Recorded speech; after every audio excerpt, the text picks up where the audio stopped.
Hello, day 22, Genesis 39, starting at verse 1. Now Joseph had been taken to Egypt. An Egyptian named Potiphar, an officer of Pharaoh and the captain of the guard, bought him from the Ishmaelites who had brought him there. The Lord was with Joseph, and he became a successful man, serving in the household of his Egyptian master. When his master saw that the Lord was with him and that the Lord made everything he did successful, Joseph found favor in his master's sight and became his personal attendant. Potiphar also put him in charge of his household and placed all that he owned under his authority. From the time that he put him in charge of the household and of all that he owned, the Lord blessed the Egyptian's house because of Joseph.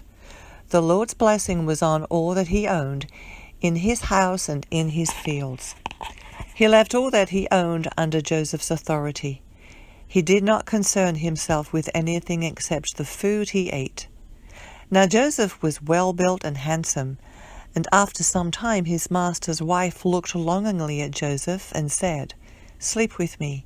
But he refused and said to his master's wife, "Look, my master does not concern himself with anything in his house, and he has put all that he owns under my authority. No one in this house is greater than I am. He has withheld nothing from me except you, because you are his wife. So how could I do such a great evil and sin against God?" Although she spoke to Joseph day after day, he refused to go to bed with her. Now one day after he went into the house to do his work, and none of the household servants were there, she grabbed him by his garment and said, "Sleep with me." But leaving his garment in her hand, he escaped and ran outside.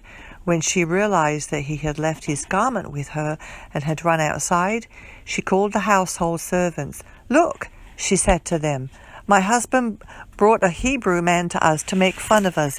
He came to me so he could sleep with me, and I screamed as loud as I could. When he heard me screaming for help, he left his garment with me and ran outside." She put Joseph's garment beside her until his master came home. Then she told him the same story. "The Hebrew slave you brought to us came to me to make fun of me, but when I screamed for help, he left his garment with me and ran outside." When his master heard the story his wife told him, "These are the things your slave did to me," he was furious and had him thrown into prison, where the king's prisoners were confined. So Joseph was there in prison, but the Lord was with Joseph and extended kindness to him.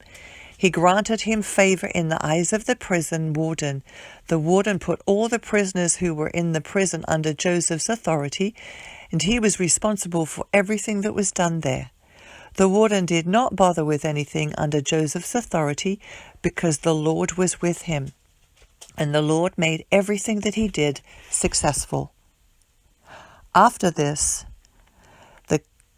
chapter 40, After this, the king of Egypt's cupbearer and his baker offended their master, the king of Egypt. Pharaoh was angry with his two officers, the chief cupbearer and the chief baker, and put them in custody in the house of the captain of the guard, in the prison where Joseph was confined. The captain of the guard assigned Joseph to them, and he became their personal attendant. And they were in custody for some time. The cupbearer and the baker of the king of Egypt, who were confined in the prison, each had a dream. Both had a dream on the same night, and each dream had its own meaning. When Joseph came to them in the morning, he saw that they looked distraught. So he asked Pharaoh's officers who were in custody with him in his master's house, "Why are your faces sad today?" "We had dreams," they said to him, "but there's no one to interpret them." Then Joseph said to them, "Don't interpretations belong to God? Tell me your dreams." So the chief cupbearer told his dream to Joseph. "In my dream there was a vine in front of me. On the vine were 3 branches. As soon as it budded, its blossoms came out and its clusters ripened into grapes. Pharaoh's cup was in my hand, and I took the grapes, squeezed them into Pharaoh's cup, and placed the cup in Pharaoh's hand. This is its interpretation," Joseph said to him. The 3 branches are 3 days. In just 3 days, Pharaoh will lift up your head and restore you to your position. You will put Pharaoh's cup in his hand the way you used to when you were his cupbearer.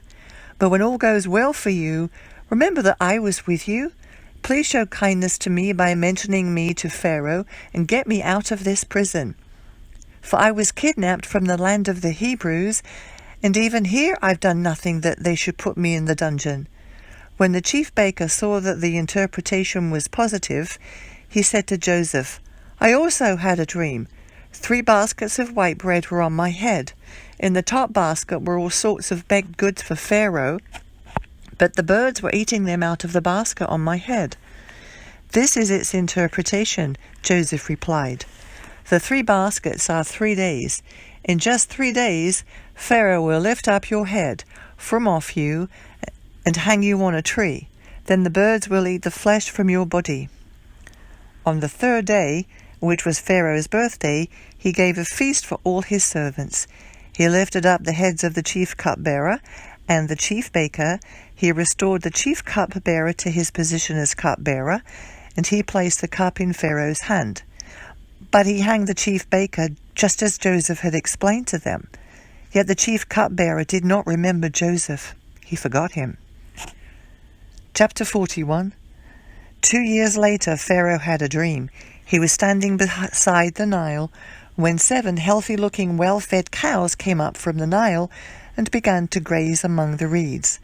After them, 7 other cows, sickly and thin, came up from the Nile and stood beside those cows along the bank of the Nile. The sickly, thin cows ate the healthy, well-fed cows. Then Pharaoh woke up. He fell asleep and dreamed a second time. 7 heads of grain, full and good, came up on one stalk. After them, 7 heads of grain, thin and scorched by the east wind, sprouted up. The thin heads of grain swallowed up the 7 full, good ones. Then Pharaoh woke up, and it was only a dream. Day 22. Psalm 12, verses 6 through 8. The words of the Lord are pure words, like silver refined in an earthen furnace, purified 7 times. You, Lord, will guard us.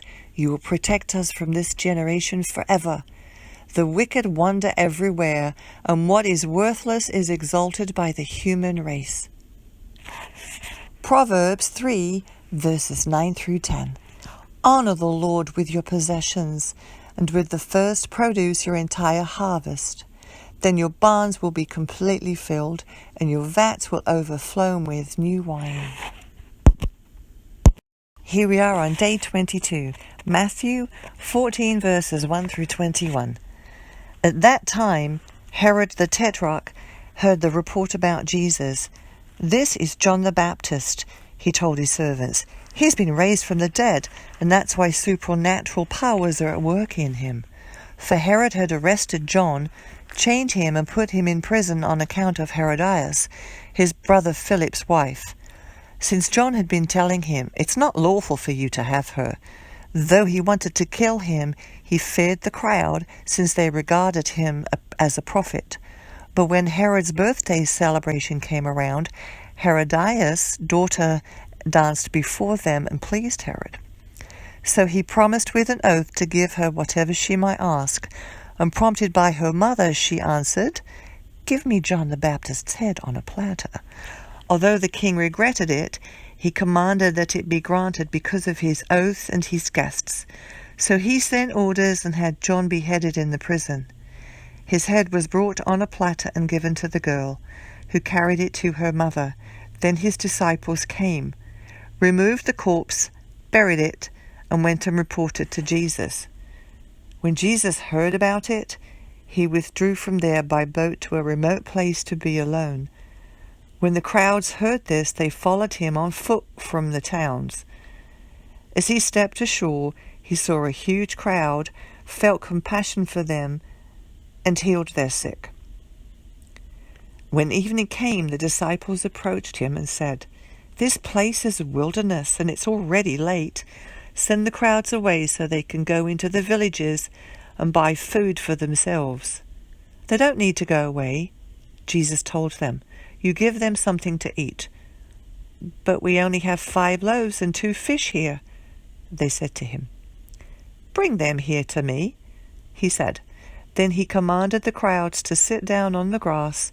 He took the 5 loaves and the 2 fish, and looking up to heaven, he blessed them. He broke the loaves and gave them to the disciples, and the disciples gave them to the crowds. Everyone ate and was filled.